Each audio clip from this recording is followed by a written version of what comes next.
salam sejahtera untuk kita semua. Salam, Om Swastiastu, Namo Buddhaya, dan salam kebajikan. Baik, kami dari program studi hukum bisnis dari Universitas Negeri Makassar, Angkatan 25, berdirinya kami di sini ingin menjelaskan tentang sejarah, asas-asas, dan ruang lingkup dari hukum administrasi negara. Sekarang kita masuk ke materi. Sebelum abad ke-17, kekuasaan negara sepenuhnya berada di tangan raja dan birokrasi kerajaan. Belum dikenal konsep hukum administrasi negara. Pada abad ke-17, muncul teori trias politika oleh John Locke dan Montesquieu yang membagi kekuasaan menjadi legislatif, eksekutif, dan yudikatif. Hukum administrasi negara termasuk dalam kekuasaan eksekutif. Negara hukum klasik berkembang di Eropa Barat sebelum abad ke-17 dengan prinsip laissez-faire, laissez-passer, yaitu pemerintah tidak ikut campur dengan urusan ekonomi dan sosial. Nachwakerstaat, yaitu negara penjaga malam.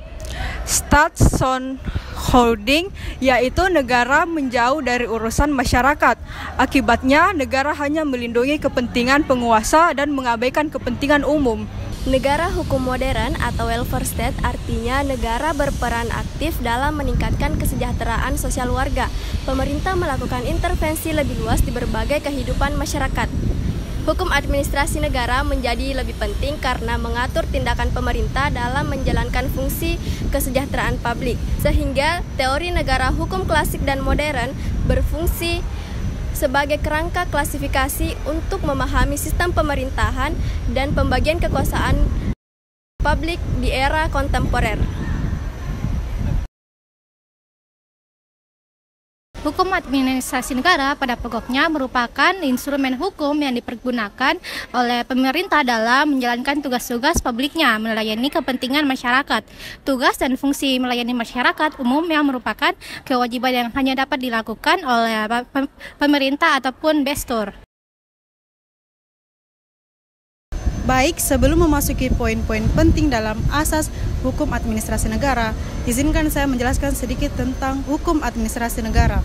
Nah, hukum administrasi negara atau HAN sering juga disebut sebagai hukum tata pemerintahan atau hukum tata usaha negara. Nah, walaupun istilahnya berbeda, maknanya tetap sama, yaitu hukum yang mengatur kegiatan pemerintahan dalam menjalankan tugasnya sehari-hari.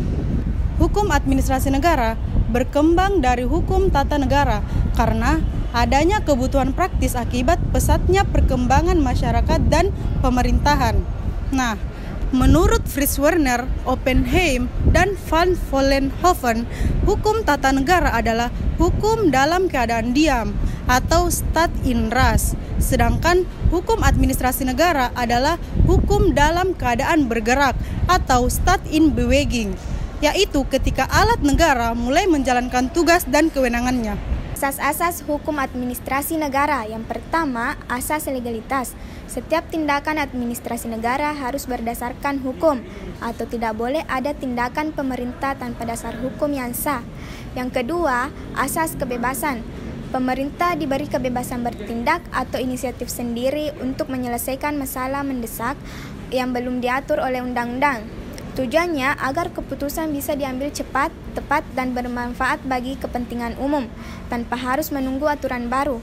Yang ketiga, asas umum penyelenggaraan pemerintahan yang baik, mengatur agar pelaksanaan pemerintahan berjalan secara adil, jujur, transparan, dan akuntabel, atau menjadi pedoman etika dan standar perilaku bagi aparatur negara. Terdapat pendapat mengenai ruang lingkup hukum administrasi negara, terutama dalam kaitannya dengan hukum tata negara.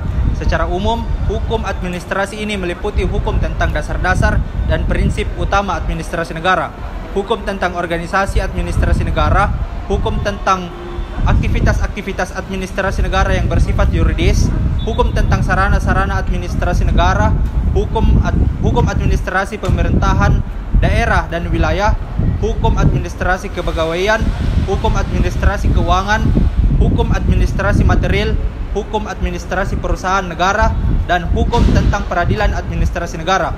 Menurut Prajudi Atmusudirjo mengemukakan bahwa ada 6 ruang lingkup yang dipelajari di hukum administrasi ini. Ruang lingkup hak administrasi negara adalah sebagai berikut. 1. Hukum tentang dasar-dasar dan prinsip-prinsip umum dari administrasi negara. 2. Hukum tentang badan-badan negara. 3. Hukum tentang aktivitas-aktivitas dari administrasi negara terutama yang memiliki sifat yuridis. 4. Hukum tentang sarana-sarana dari administrasi negara terutama mengenai kepegawaian negara dan keuangan negara. 5. Hukum administrasi pemerintah daerah dan wilayah yang dibagi atas. Hukum administrasi kepegawaian, hukum administrasi keuangan, hukum administrasi material, dan hukum administrasi perusahaan negara. 6. Hukum tentang peradilan administrasi negara.